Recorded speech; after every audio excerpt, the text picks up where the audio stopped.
Elle a marqué la littérature, le théâtre et la télévision française grâce à la finesse de sa plume, remarquable notamment dans le feuilleton La Demoiselle d'Avignon.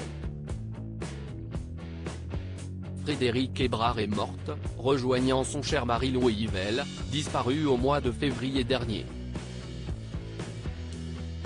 Une grande dame de la culture française vient de partir. Fille de l'académicien André Chanson et de la conservatrice de musée Lucie Mazoric, Frédérique Hébrard est morte ce jeudi 7 septembre 2023 en région parisienne, selon Midi Libre. D'après nos informations, sa disparition a eu lieu à 23h15 dans sa maison près d'Orgeval en région parisienne. Comédienne, écrivaine et scénariste, Frédérique Hébrard est décédée à l'âge de 96 ans. Elle était la veuve du comédien Louis Yvel, qui a disparu il y a quelques mois. On l'avait vu dévasté lors de ses obsèques en février dernier.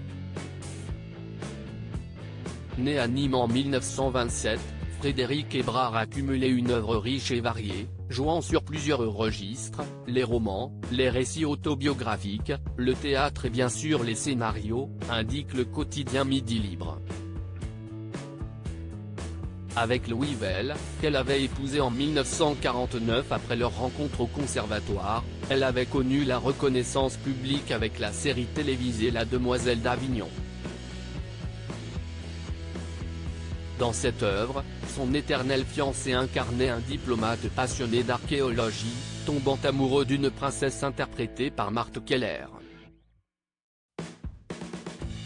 Frédérique Hébrard et Louis Yvel, un couple si solide. Le couple a donné naissance à 3 enfants, Catherine, Nicolas et François, qui apparaissent d'ailleurs tous dans Un mari, si est un mari, ce long métrage de Serge Friedman datant de 1976 adapté de l'œuvre de Frédérique Hébrard.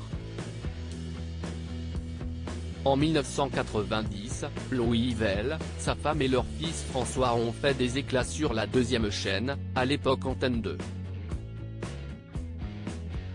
Ils ont collaboré pour l'adaptation du Mari de l'ambassadeur, roman de Frédérique Hébrard dont elle signe le scénario avec son fils.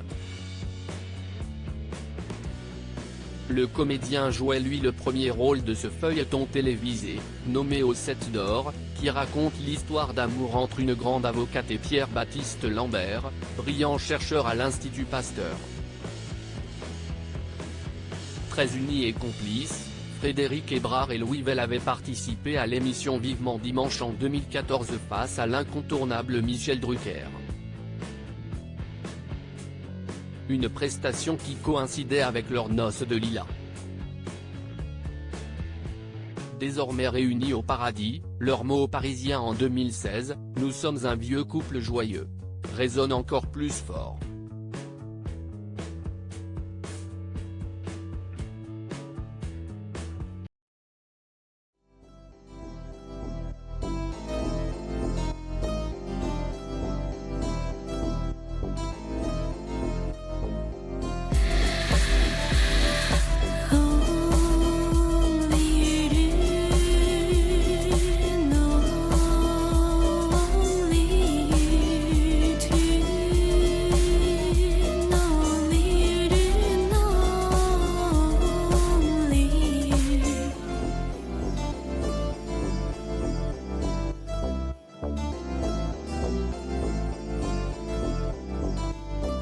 To